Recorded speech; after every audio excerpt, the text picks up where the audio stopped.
Então, para Vygotsky, ao aprender, ocorre o desenvolvimento de todo o sistema funcional e não apenas de funções isoladas. Então, nisso ele vai concordar com a teoria 3. Agora, onde que ele discorda da teoria 3? É que ele mesmo diz, no texto complementar que eu enviei, que a teoria 3 tem lá os certos exageros de que qualquer tipo de conteúdo provocaria um desenvolvimento igualitário. E aqui Vygotsky se difere. Embora ele reconheça que, ao aprender, isso provoca um desenvolvimento de todo o sistema funcional, ele vai dizer que existem diferenças qualitativas nas mediações culturais, que ele vai chamar de conceitos cotidianos e conceitos não cotidianos, ou conceitos científicos. Ora, a qualidade da mediação, portanto, determina a qualidade do desenvolvimento. E como eu falei que Vygotsky estuda o desenvolvimento qualitativo da consciência, né, vamos pegar a consciência como conhecimento, né, como saber. Né? Ora, é óbvio que um conteúdo mais sistematizado, um conteúdo episteme, vai possibilitar um conhecimento, uma consciência mais nítida do que um conteúdo cotidiano.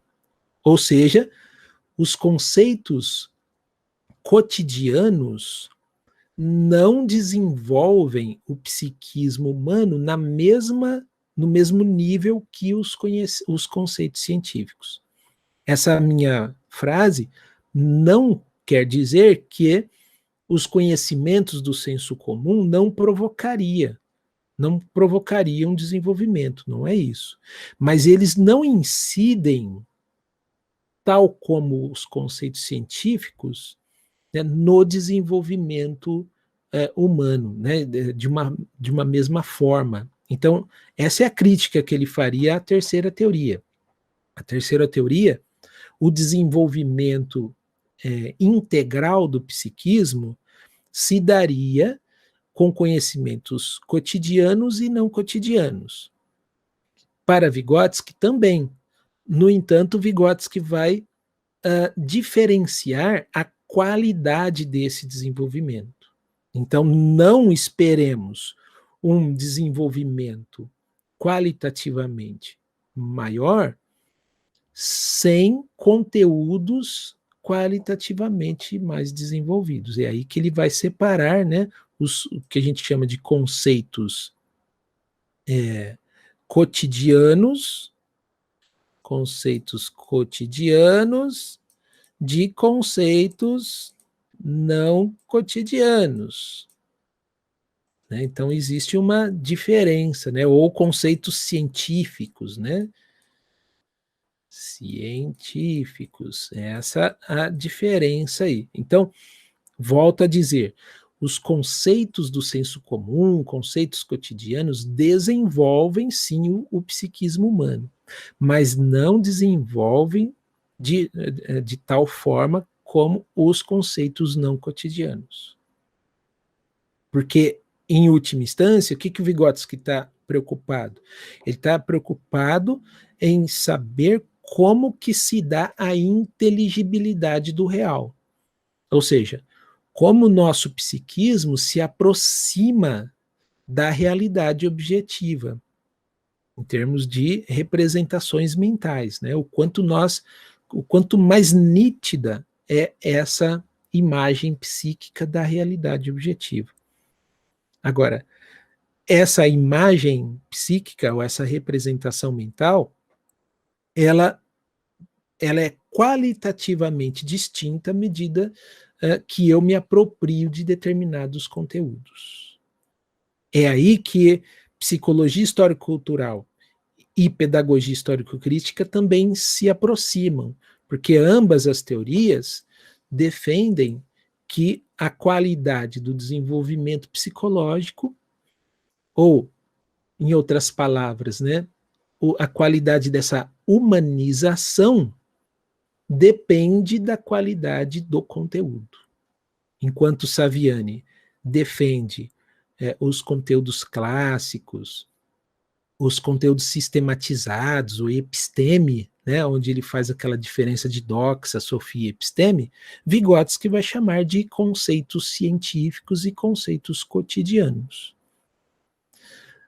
É óbvio que não há também uma separação rígida entre os conceitos científicos e os conceitos cotidianos.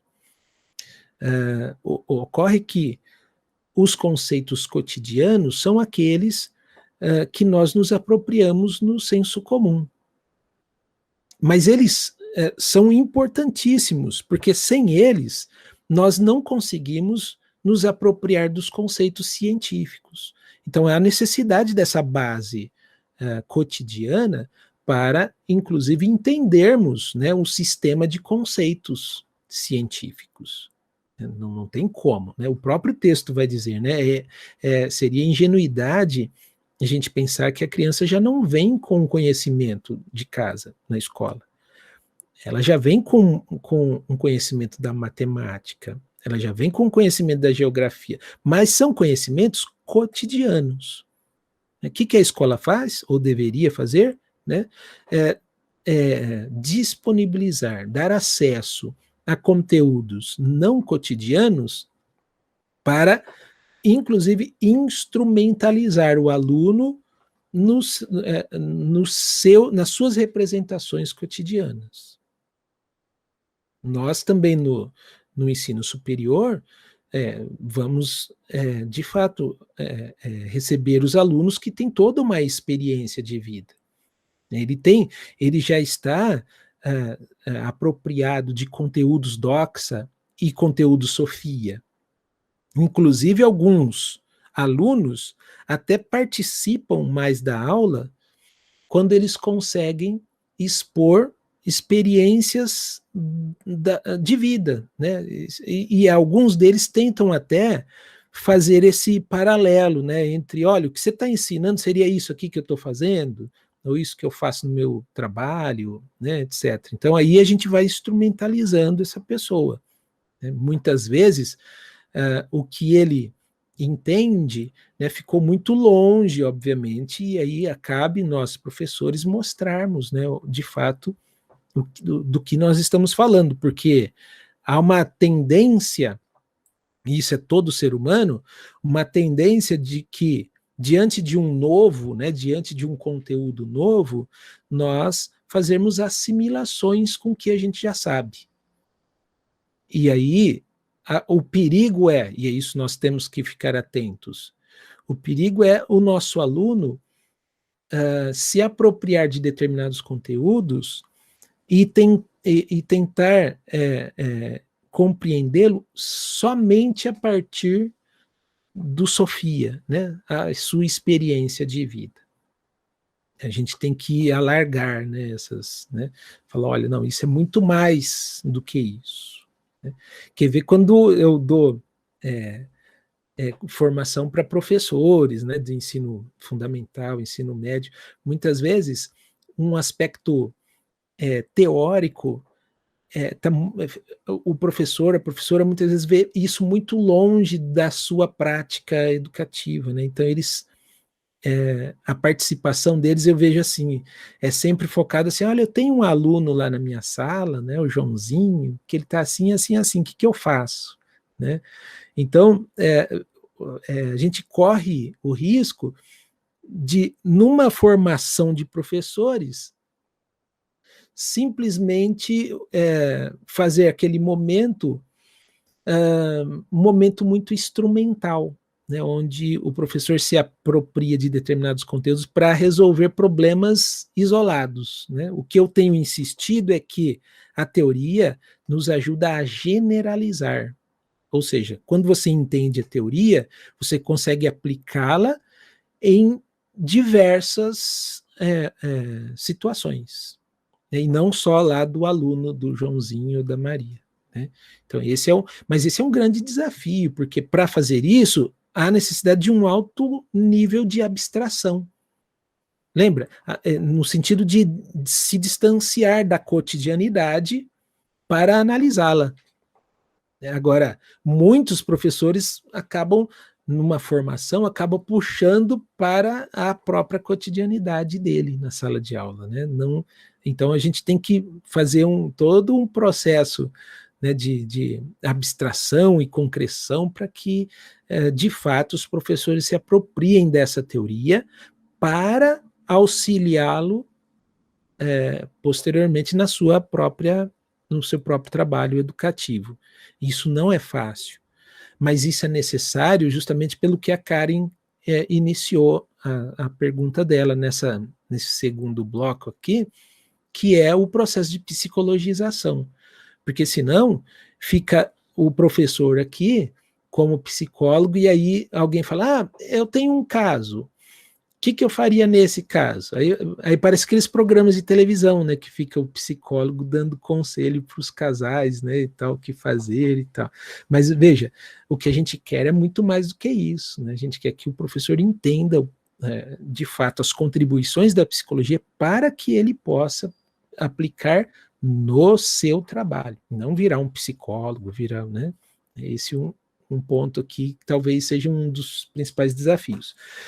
No texto complementar, Vygotsky vai, então, dizer sobre esse problema da disciplina formal, né? E é aqui que ele fala da importância dos conteúdos escolares para o desenvolvimento integral do psiquismo humano. Eu posso dar aqui um exemplo, na página 325, deixa eu ver, na sexta linha, diz assim, ó, as nossas pesquisas mostraram que o desenvolvimento intelectual da criança não é distribuído nem realizado pelo sistema de matérias.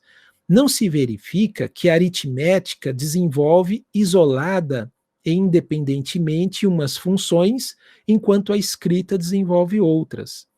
Em alguma parte, diferentes matérias têm frequentemente um fundamento psicológico comum. A tomada de consciência e a apreensão ocupam o primeiro plano no desenvolvimento de igual maneira na aprendizagem da gramática e da escrita. Poderíamos encontrá-las no ensino da aritmética e elas ocupariam o centro da nossa atenção quando analisássemos os conceitos científicos. O pensamento abstrato da criança se desenvolve em todas as aulas, e esse desenvolvimento, de forma alguma, se decompõe em cursos isolados, de acordo com as disciplinas que se decompõem o ensino escolar. Bom, e aí ele começa a trazer as várias pesquisas, né, que ele traz. Esse texto complementar é importante para isso, né, que ele vai trazer algumas experiências mostrando o quão importante são os conteúdos escolares e que isso produz de desenvolvimento integral, né? É aqui que ele, insisto, se difere da teoria 3, no sentido de que ele vai defender que não é qualquer conteúdo que produz desenvolvimento igual, né? Quer dizer, o desenvolvimento se difere à medida da diferença qualitativa das mediações culturais.